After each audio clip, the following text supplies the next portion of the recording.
The first time I met Karen Ridley, she was standing on my front lawn like she owned it. "This is a violation," she snapped, pointing at my mailbox with a clipboard in her hand and a smug tilt to her chin. "It doesn't meet HOA standards for the neighborhood." I blinked. "What HOA?" she scoffed like I'd asked her if the sky was blue. "The Willow Bend Homeowners Association. You're required to join." I leaned on my fence post and crossed my arms. "I'm not in Willow Bend. This house is on Maple Ridge, whole separate subdivision." Karen's eyes narrowed. "That's what the previous owner claimed too, but we recently expanded jurisdiction." "Let me stop you right there," I said, pulling out a manila folder from behind the porch column. "I've got the original plat map, county records, and a letter from the zoning office confirming I'm not under your HOA. So no, I'm not joining, and I'm not changing my mailbox." Karen's face twitched. She wasn't used to being told no. "I'll give you until Friday," she snapped, spinning on her heel and storming back to her golf cart. "Then we'll handle this the proper way." I thought that was the end of it. It wasn't. Friday came, and I was having coffee on the porch when 2 police cruisers pulled up outside my house. I set down my mug just as 3 officers stepped out. "Are you Xavier Jensen?" one of them asked. "Yeah, what's this about?" We got a call from the Willow Bend HOA. "They said you were trespassing and refusing to leave the property." I blinked. "I live here." Karen came bustling out of nowhere like she'd been waiting behind a bush. "Officers, that's him. He's refusing to comply with HOA directives. His presence is disruptive to the neighborhood." The officer gave her a look. "Ma'am, this isn't an HOA enforcement issue." "You said he was trespassing." "He is. This property belongs to the association now. We voted to annex it." I laughed. "You can't just vote to steal someone's house, Karen." She turned red. The officers exchanged glances. I walked to the porch and grabbed my folder again. "Here's documentation from the county and the zoning board. My address is outside of their jurisdiction. I've already filed a formal complaint. She's harassing me." One of the officers took the papers, skimmed them, then looked at Karen. "Ma'am, you can't call emergency services for HOA disputes. That's not a criminal matter." "But if you do this again," the officer cut her off, "you could be charged with filing a false report." Karen's mouth opened and closed like a fish. "Have a good day," the officer said to me, then turned and walked back to the cruiser. Karen stomped off without another word, but I knew this wasn't over, and I was right. Sunday morning started with the sound of a drone buzzing low over my backyard. I stepped out in my slippers, coffee in one hand, binoculars in the other. The little machine hovered just over my fence line, its camera lens pointed dead at the patio. I tracked its flight path as it zipped back toward Willow Bend and landed neatly in the backyard of 423 Juniper Lane, Karen's house. By noon, I'd installed a motion-activated camera on the back fence. I wasn't about to let her build a case out of cherry-picked drone footage. I also forwarded the incident to the FAA's drone complaint system, just in case she got clever again. Monday, I came home from work to find a neon orange sticker slapped across my front door. Notice of non-compliance, non-member violation. I peeled it off carefully, photographed it, and opened my mailbox. Inside were 2 more letters. One was a fabricated final warning citing made-up bylaws and threatening a lien. The other was an invitation to a mandatory compliance hearing, whatever that was supposed to mean. I called the county clerk the next morning. "They can't file liens on properties outside their jurisdiction," she said, after reviewing the parcel number. "And they definitely can't hold a hearing involving you." I asked if they could do anything about the notice. "Not directly," she replied. "But if they're impersonating a legal authority, that's a criminal issue. Document everything. I'll notify the sheriff's office."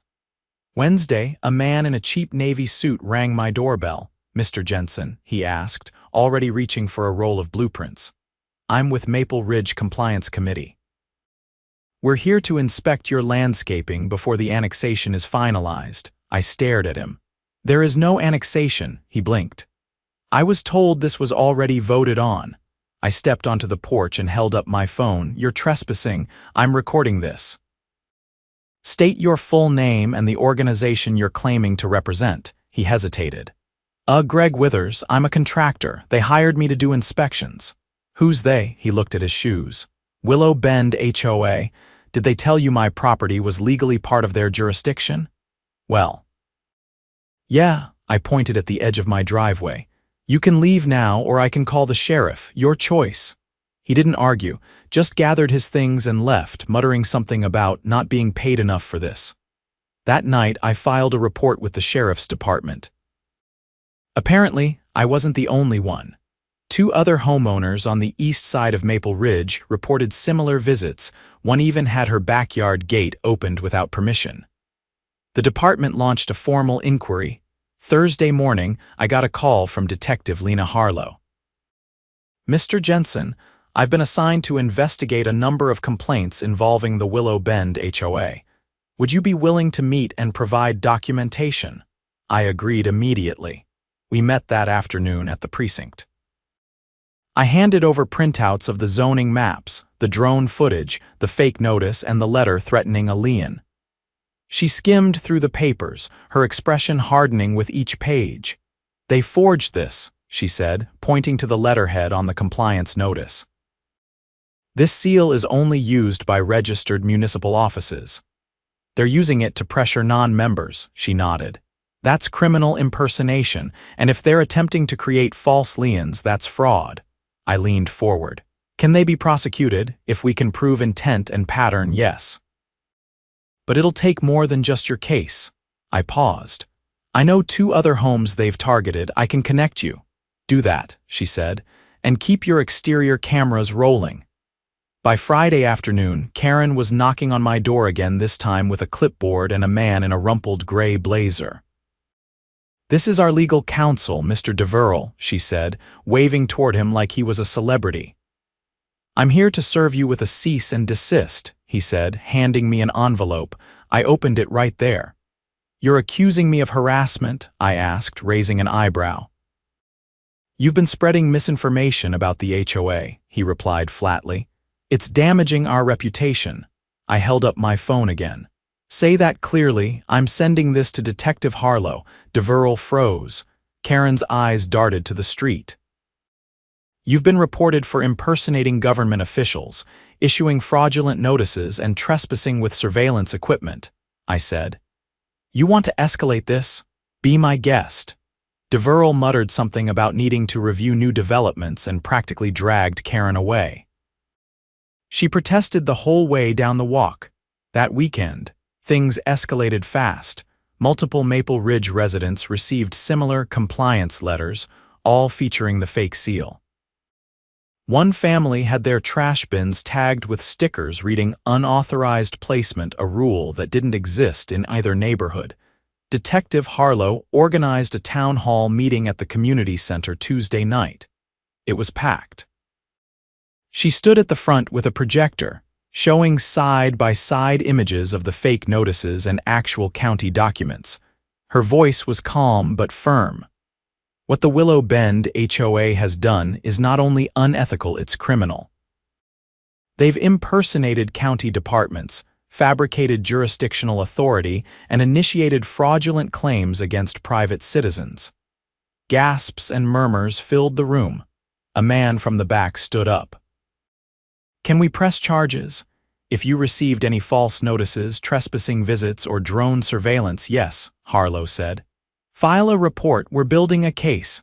I stepped forward next. "I've got footage, documents, audio recordings, and 3 witnesses," I said. "They tried to forcibly annex my home and used threats when I refused." More residents came forward. Some had been too intimidated to speak up until now. A retired schoolteacher described how Karen told her at a grocery store that non-compliant homes would lose access to shared roads. A young couple revealed that they'd paid over $500 in pre-annexation dues after repeated threats. By the end of the meeting, over 20 people had signed statements. Detective Harlow collected every one. The sheriff's department moved fast after that. They executed a search warrant at the Willow Bend HOA office, really just a converted pool house. Inside, they found pre-printed notices, fake zoning maps, and a spreadsheet labeled expansion compliance targets. Karen was arrested the next morning at her home. So was DeVerl. Turns out he wasn't even a licensed attorney. Just a disgraced paralegal trying to build his own practice. The local news picked up the story within hours. The headline read, "Fake HOA expansion scandal rocks Willow Bend, residents fight back against fraud." I watched the segment from my living room, sipping coffee from the same mug I had the day the drone first appeared. One of the reporters interviewed a woman I'd never met before. She lived on the far end of Maple Ridge. "They went after the wrong guy," she said with a grin. "He didn't just push back, he brought the whole thing down." I didn't grin. I just nodded and walked outside to take the notice of non-compliance sticker out of the evidence folder. Then I lit the grill. It was going to be a good dinner. The criminal charges against Karen Ridley and her fake legal counsel had just started to circulate when I got a call from a name I hadn't seen in years. Samuel Reyes. He'd been 2 years ahead of me in high school, now a deputy district attorney for the county. "I saw your name in the HOA fraud case," he said. "I'm overseeing the prosecution." I leaned back in my truck, parked outside the feed store. "Didn't expect to get a call from someone I used to cheat off in chemistry," he chuckled. "You passed, didn't you? Barely." "Well, now you're passing out subpoenas, apparently. I need you to come in next week. There's more going on here than just fake notices and unauthorized surveillance. We pulled their financials." That got my attention. When I walked into his office Monday morning, Samuel didn't look like the kid who used to wear a hoodie to class and eat cereal from a paper cup. He wore a gray suit, sleeves rolled up, and his desk was covered in printouts, transaction records, and scanned receipts. "You're not going to believe what we found," he said, spinning a monitor toward me. "See this?" A spreadsheet filled the screen, littered with vendor names, payment entries, and line items labeled things like community development reserve and legal compliance fees. "What am I looking at?" I asked. "Over $70,000 in misappropriated funds," he said. "They were collecting dues from Willow Bend residents and funneling it into fake shell companies." "Let me guess," I said. "Those companies don't actually exist, couple do." Karen had one registered under her brother's name, another under a vacant lot in a different county. Her so-called legal counsel was siphoning 5% off every legal services retainer without ever filing a single case. I shook my head. "And they still had time to harass people outside their neighborhood?" Samuel leaned forward. "They were running out of money." "The annexation was a last-ditch scheme to expand their dues base. You refusing to join made their whole plan unravel." He handed me a folder. "We're filing charges for mail fraud, embezzlement, impersonation of government officials, and unlawful surveillance. You'll be called as a material witness. We also need your original footage and documents for evidence." "Done," I said. "But I've got something else." A neighbor installed a trail cam after someone messed with their backyard gate. It caught a man in a reflective vest opening it and taking photos. "Send it to me," he said. "If we prove they were operating as a coordinated group, that's conspiracy." 2 weeks later, the court unsealed the indictment. 9 charges against Karen, 5 against the fake paralegal, and civil suits pending against 3 HOA board members who voted for the expansion. The residents of Maple Ridge were safe from annexation, but Willow Bend was in chaos. I kept to myself until the day a woman named Lorraine knocked on my door.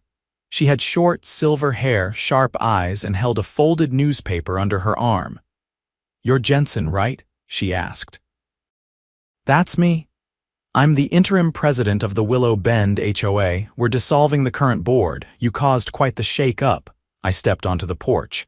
"I didn't mean to shake anything, just didn't want to get dragged into their circus." "We're grateful you pushed back," she said. "But there's something else. We found a storage unit rented under the HOA's name. It's filled with documents that shouldn't exist. I frowned. Like what? Applications to purchase land outside Willow Bend, including lots that were never for sale. Some with forged signatures from property owners. Mine, yours was on top. I stared at her. You're saying they tried to buy my land using forged documents, not just yours, 7 properties in Maple Ridge. They had a plan to present the purchases as legitimate and then file with the county to rezone the parcels into Willow Bend jurisdiction. Except they didn't own them. Exactly. I ran a hand over my jaw. That's not just fraud, that's attempted property theft, she nodded grimly. We're handing the documents to the DA this week. The next time I saw Samuel, he was standing outside the courthouse, giving a press statement. I caught the tail end of it as I approached. These individuals didn't just bend the rules, he said. They built a whole system designed to deceive neighbors, manipulate authority, and steal property under the guise of community governance. When he finished, I handed him a flash drive. Lorraine gave me copies of everything they found, I said, including a spreadsheet labeled annexation rollout schedule with names, lot sizes, and projected dues. Samuel took it, jaw set. This just keeps getting worse. Tell me about it. The trial was scheduled for the following month. By then, more residents had come forward with horror stories. Fines for parked cars that never existed, threats of foreclosure, even a disabled veteran who'd been told his wheelchair ramp violated visual harmony standards. One night, after testifying in a pre-trial hearing, I walked out of the courthouse and found a note under my windshield wiper. It read, "You don't know who you're dealing with, stop now." I brought it to Samuel the next morning. He ran it for fingerprints. Nothing turned up immediately, but one of the HOA board members had bailed out on bond 2 days prior. Suspicious timing. They're panicking, Samuel said. They've realized this isn't a slap on the wrist. They're trying to scare people into silence. Well, they picked the wrong guy for that. During the trial's opening week, the courtroom was packed. Local news cameras lined the back wall. I sat in the front row, watching as Karen, now dressed like a department store mannequin instead of a dictator, avoided everyone's gaze. Samuel laid out the case methodically. He showed the jury forged liens, altered county maps, and a digital trail of misused funds. Witnesses testified about threats, false police calls, and retaliatory drones. The prosecutor's favorite exhibit, a wire transfer labeled expansion bonus sent to a private account in Florida. When it was my turn to take the stand, I kept it simple. I didn't want to fight, I said. I just wanted to be left alone, but they didn't stop. They used fake documents, called the cops on me under false pretenses, and tried to scare me into compliance. I wasn't the only one. They thought nobody would stand up. They were wrong. By the time I stepped down, I could feel the tide had turned. The jury deliberated for less than 2 days, guilty. Every charge stuck. Sentencing came 3 weeks later. Karen got 5 years and a hefty restitution order. Her fake legal partner got 3 and a ban from ever working in any legal adjacent field again. The other board members were fined and barred from holding any official position in a residential community. Samuel met me outside the courthouse afterward. "You ever think about running for city council?" he asked. I laughed. "I'd rather herd wild raccoons." He clapped me on the shoulder. "Well, if you ever change your mind, let me know. The system needs people who won't back down." I watched him walk off, then turned toward the parking lot. The same truck, the same lot. But everything felt different back in Maple Ridge. Folks had started talking about forming a neighborhood council, not an HOA, just a residents group focused on community safety and shared resources. I wasn't interested in running it. But I did volunteer to help folks set up security cameras and track down zoning records. One afternoon, as I was helping a neighbor mount a motion light, he looked over and said, "You know, we all thought you were just the quiet guy with the old truck." I shrugged. "Still am," he grinned. "Yeah. But now you're also the guy who took down the HOA." I didn't argue. Just tightened the last screw, flipped the breaker, and watched the light flicker on. No more drone shadows. No more fake notices. No more clipboard tyrants, just neighbors and peace. The leaves had turned by the time the final hearing ended, and Maple Ridge was quieter than it had been in months. I had just finished resealing the deck when a black SUV pulled into my driveway. Out stepped a man in a state inspector's windbreaker and a woman with a badge clipped to her belt that read Office of the State Auditor. "Mr. Jensen," she asked. I nodded, wiping my hands on a rag. "You folks lost or just really late to the party?" She offered a thin, professional smile. "Not quite. We're following up on a tip from the district attorney's office. During discovery, they uncovered documentation suggesting that the Willow Bend HOA may have accessed state grant funds under false pretenses." I tossed the rag over my shoulder. "What kind of funds?" "Community development grants. They claim to be working on infrastructure upgrades, sidewalk paving, stormwater runoff improvements, that sort of thing. Secured nearly $200,000 over 3 years. And let me guess," I said, "none of that money ever made it past their office door." She didn't answer, but the inspector spoke for the first time. "We're trying to trace where it went. Given your involvement in the original case, we'd like to know if you've seen or heard anything else, anything that didn't come up during the trial." I gestured for them to come inside. "I've got a box in the back closet. Never got around to handing it over. Thought it might be overkill, but now I'm glad I didn't toss it." Inside was a plastic tote labeled HOA Nonsense in duct tape.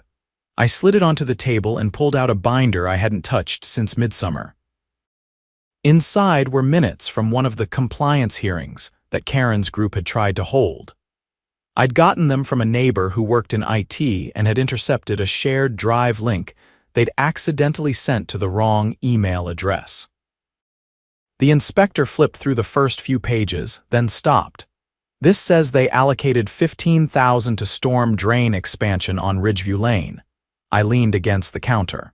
"There's no Ridgeview Lane in Willow Bend. That's 2 miles east in another township." She kept reading. "Another $20,000 for Ada sidewalk compliance near Community Center. There's no record of any sidewalk upgrades, is there? Not unless they considered spray painting over cracks an upgrade." The woman with the badge closed the binder slowly.